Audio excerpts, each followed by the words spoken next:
Assalamualaikum warahmatullahi wabarakatuh. Jumpa lagi bersama saya Abdullah yang paling ganteng dan sangat memprihatinkan. Oke, seperti biasa, saya mau berbagi ilmu, berbagi cerita, berbagi pengalaman. Ilmu yang saya bagikan hari ini adalah tentang HIV atau AIDS ya. Semua orang dewasa pasti kenal dengan yang namanya penyakit HIV atau AIDS ya. Penyakit HIV atau AIDS adalah penyakit yang sangat memalukan. Penyakit HIV itu diawali dengan gaya hidup yang bebas, ya, pergaulan yang bebas, seperti itu. Jadi pergaulan yang bebas itu yang bagaimana? Pergaulan yang bebas adalah Anda melakukan hubungan suami istri, melakukan persetubuhan tetapi tidak sama istri dan suami kalian, seperti itu ya. Jadi bergonta-ganti pasangan ya. Itu yang disebut pergaulan bebas. Dan juga Anda memakai narkoba atau narkotika menggunakan jarum suntik secara bergantian, itu akan terkena penyakit HIV juga. Penyakit HIV atau AIDS itu menular melalui darah ya.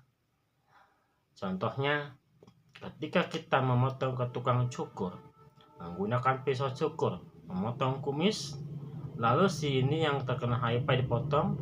Nah, yang berikutnya ini belum pernah terkena HIV. Apabila menggunakan pisau yang sama, maka akan terkena HIV. Seperti itu ya.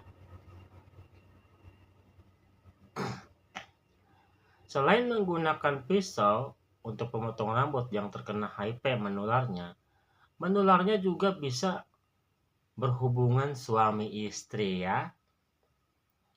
Apabila para suami yang hobi melacurkan diri dan jajan, maka dia akan bersetubuh dengan istrinya, maka si istri ini akan terkena penyakit HIV atau AIDS ya, seperti itu.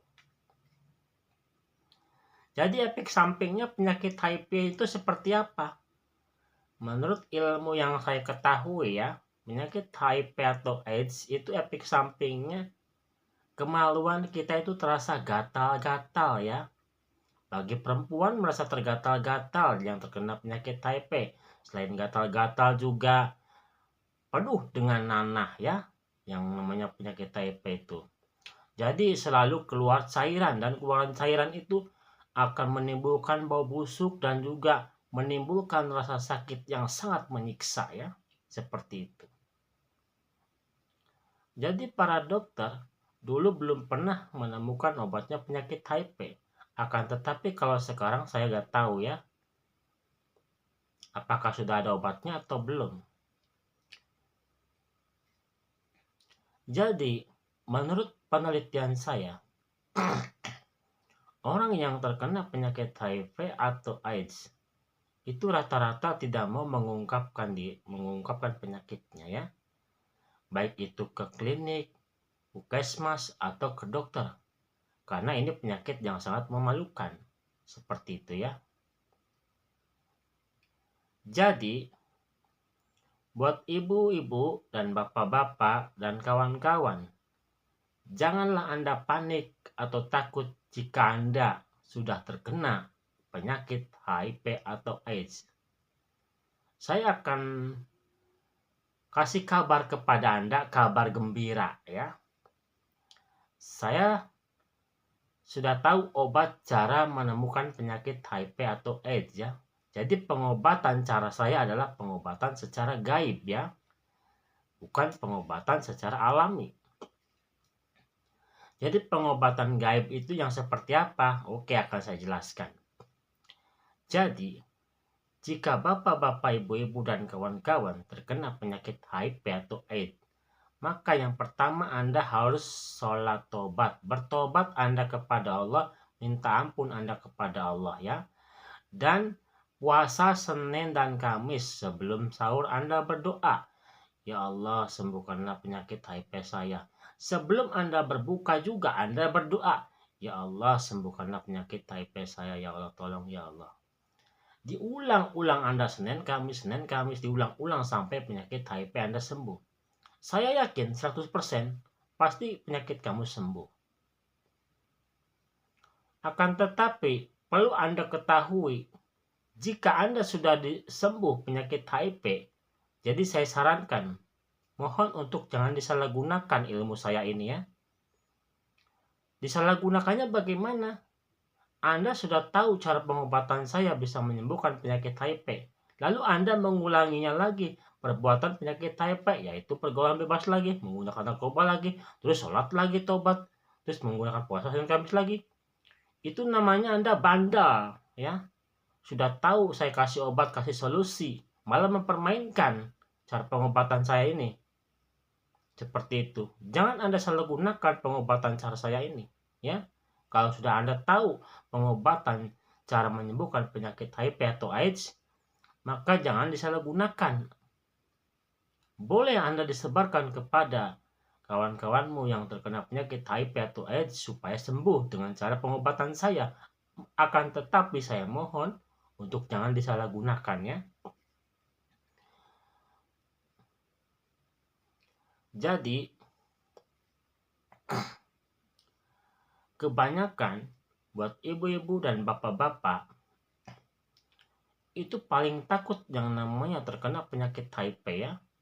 Jadi penyakit HIV ini penyakit yang sangat memalukan banget. Jadi kadang-kadang ada orang yang menuduh orang yang terkena penyakit HIV dia adalah seorang pezina, dia seorang pemakai narkoba.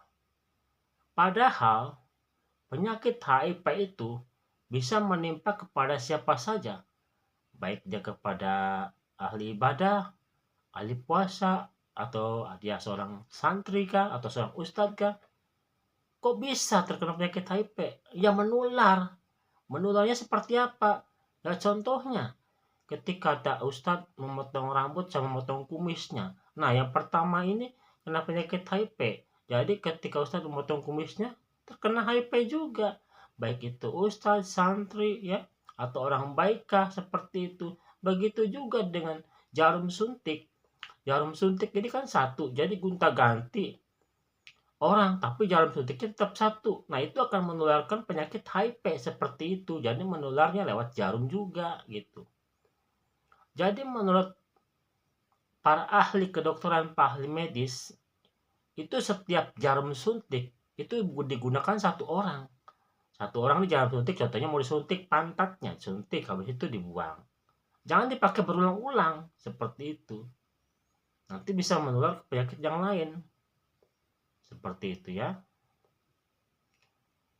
Jadi bagaimana caranya kita supaya terhindar dari penyakit HIV?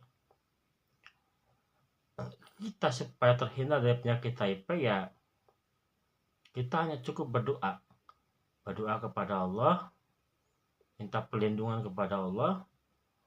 Jangan melakukan seks bebas, gonta-ganti pasangan, seperti itu.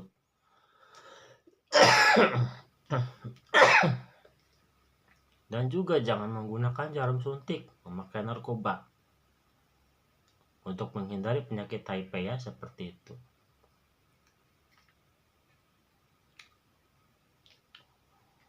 Jadi buat ibu-ibu, buat bapak-bapak, buat kawan-kawan, oke, ini sudah saya jelaskan penyakit tentang HIV atau AIDS ya. Jadi saya ini sudah meneliti yang namanya penyakit AIDS atau HIV. Itu obatnya itu nggak ada. Obatnya nggak ada kalau penelitian saya. Tapi kalau dari dokter mungkin hanya bisa mencegah saja. Ya. Mungkin tapi kalau sekarang sudah zaman canggih lagi mungkin ada obatnya. Tetapi kebanyakan orang yang sudah terkena penyakit HIV itu akan malu mengungkapkannya.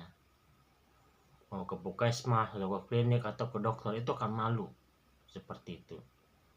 Nah, inilah saya ngasih kabar gembira kepada kalian yang merasa yang sudah terkena penyakit HIV atau AIDS. Maka praktekkanlah ilmu cara saya ini pengobatan secara gaib ya. Pengobatan saya secara gaib yaitu puasa Senin Kamis. Dan Anda sholat tobat kepada Allah ya. Senin Kamis. Jangan lupa sebelum sahur berdoa pada Allah. Ya Allah, minta sembuhkanlah penyakit TP ku. Sebelum berbuka juga sama. Ya Allah, sembuhkanlah penyakit TP saya. Diulang-ulang sampai sembuh ya.